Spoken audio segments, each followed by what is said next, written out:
Modern civilisation وہاں سے جنم لے رہی تھی بابل سے، عذاب کی وجہ کیا تھی؟ لوگوں پر پھر عذاب کیوں آیا؟ یہ بڑا امپورٹنٹ کویسچن ہے کہ اتنا متمدن شہر اور اتنا میٹروپولیٹن سٹی پھر یہ تباہ کیسے ہوا؟ اس کی وجوہات کچھ بیان ہوئی ہیں. مثلا قرآن مجید کی سورہ البقرہ کی آیت نمبر 102 میں یہ بیان ہوا کہ عذاب پتہ کب آتا ہے؟ جب اللہ کسی کو آزمائش میں ڈالتا ہے. پھر اگر وہ آزمائش میں کامیاب ہو جائے تو کامیاب ٹھہرتا ہے، اور اگر آزمائش میں پھنس کے ناکام ہو جائے تو پھر وہ ناکامی ہی عذاب ہوتی ہے. ٹھیک ہے، اب وہ ناکامی جہنم میں جانے کی صورت میں ہو، پتھر برسنے کی صورت میں ہو، کوئی بھی صورت. تو قرآن مجید نے اس کا تعارف یہ کرایا ایک عام اصول کے تحت کہ جو قوم کفر، سرکشی اور فسق و فجور میں ڈوب جاتی ہیں، ٹھیک ہے، یہ سورہ اعراف میں ہے کہ جو قومیں سرکش ہوں، بڑے گناہ کریں اور کفر کریں اور پھر اپنے ان برائیوں پر ڈٹ جائیں، ان کو ہر صورت اللہ تعالیٰ عذاب میں ڈالتا ہی ڈالتا ہے ان کی سرکشی کے باعث. دیکھیں اس کے 3 حصے ہوتے ہیں. سب سے پہلے ہوتا ہے لغزش. پھر لغزش پر جب آپ کی لغزش وہ گناہ ہیں جو ہم بغیر ارادے کے کرتے ہیں، پلان نہیں. پھر جب آپ پلان گناہ کرتے ہیں اس کو کہتے ہیں خطا. پھر جب آپ اس خطا پر اصرار کرتے ہیں اور ہر وقت کرتے ہیں اس کو کہتے ہیں سرکشی. تو عذاب نہ لغزش پر آتا ہے نہ خطا پر آتا ہے. عذاب لغزش پر نہیں آتا، خطا پر نہیں، عذاب صرف سرکشی پر آتا ہے. تو اللہ نے فرمایا جو قومیں سرکش ہو جائیں پھر ان کو بچانے والا کوئی نہیں ہوتا. اب دیکھیں سرکشی کی صورتیں سن لیں. جادو یہ خود ایک سرکشی کی بہت بڑی صورت تھی. پھر شرک یہ ایک سرکشی کی بہت بڑی صورت تھی.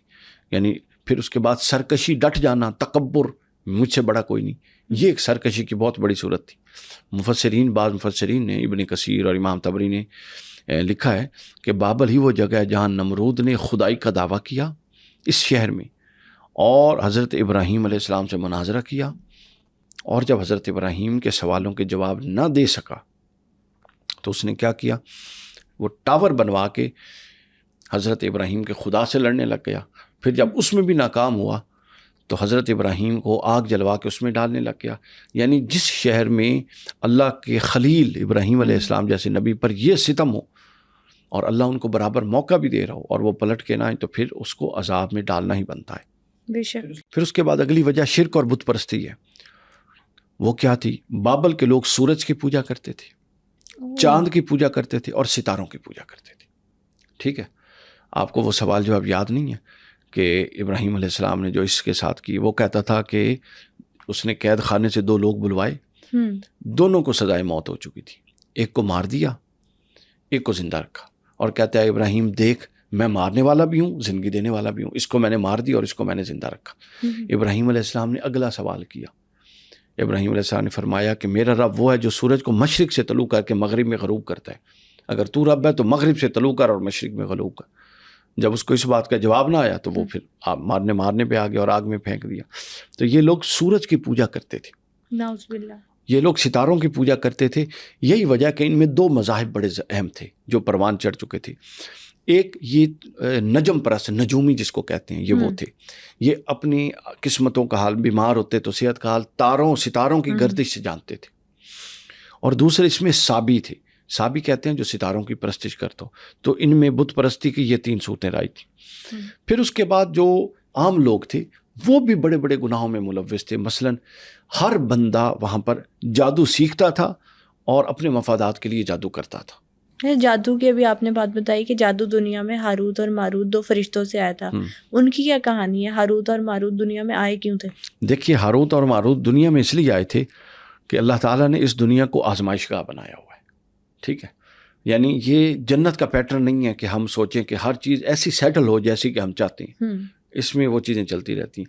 اس کے لیے ظاہر ہے کہ اللہ تعالیٰ نے ایک آزمائش کا نظام رکھنا تھا. بہت ساری مخلوقات ہیں، ہر مخلوق اللہ کی اطاعت کرتی ہے، سورج، چاند، ستارے، مگر ان کی اطاعت مجبوری کی اطاعت ہے. وہ نافرمانی نہیں کر سکتے، ان کے اندر مادہ ہی نہیں ہے نافرمانی کا. تو اللہ تعالیٰ کا منشا یہ ہوا کہ ہم ایک ایسی مخلوق بنائیں کہ جس کے اندر نافرمانی کا داعیہ بھی ہو اور اختیار بھی ہو، اور صحیح بات کا شعور بھی ہو اور اختیار بھی ہو، اور وہ اپنے اختیار سے غلط کو چھوڑے اور صحیح کو اپنائے. تو جب اس طرح کی کوئی وجود آپ بناتے ہیں اور اس کے لیے نتائج اس کے یوں اختیار پر رکھتے ہیں تو پھر وہ اختیار کو آزمایا نہیں جا سکتا جب تک آزمائش نہ ہو. بالکل. اس کے لیے آزمائش اتری. وہ 2 فرشتے آئے اور وہ 2 فرشتے آ کے ان کو کہتے تھے کہ ہم اللہ کی طرف سے ہیں, یہ آزمائش ہے, تم نہ سیکھو. وہ کہتے تھے کہ نہیں, ہمیں پھر بھی سکھاؤ. پھر وہ سیکھتے اور کیا کرتے, میاں اور بیوی کے درمیان درار ڈالنے کے لیے اس جادو کو استعمال کرتے تھے. یعنی آج بھی جادو کا جو سب سے بڑا استعمال ہے وہ اسی حوالے سے ہو رہا ہے.